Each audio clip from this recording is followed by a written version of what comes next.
Vigilance, responsabilité sont les maîtres mots en Italie en ce premier mardi de déconfinement.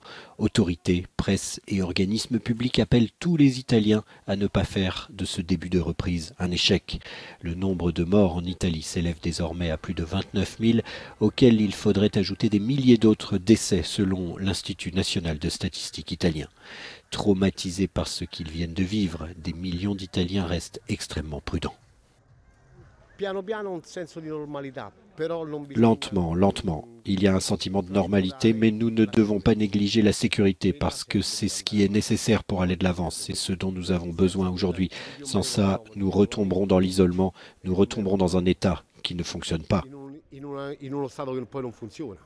En France, le coronavirus a fait 25 200 morts depuis le 1er mars, avec 306 décès supplémentaires au cours des 24 dernières heures. Comme un signe de l'inquiétude de beaucoup de Français face au déconfinement lundi prochain, le Sénat a rejeté lors d'un vote symbolique le plan du gouvernement. Le texte sur la prolongation de l'état d'urgence doit être discuté, lui, ce mardi. Le gouvernement est accusé par l'opposition de jouer à qui tout double. Il y aura donc des votes cette semaine, on continue à l'organiser localement. Jeudi, on annonce tous les détails et on se préparera et on fera les choses en bon ordre partout sur notre territoire.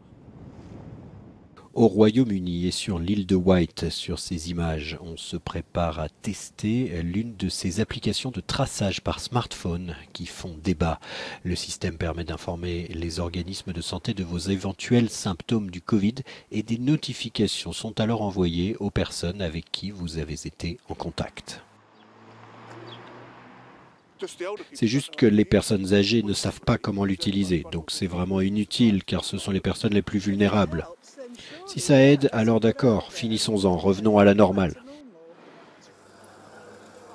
À l'échelle mondiale, le nombre de décès dus au Covid-19 atteint maintenant plus de 250 000.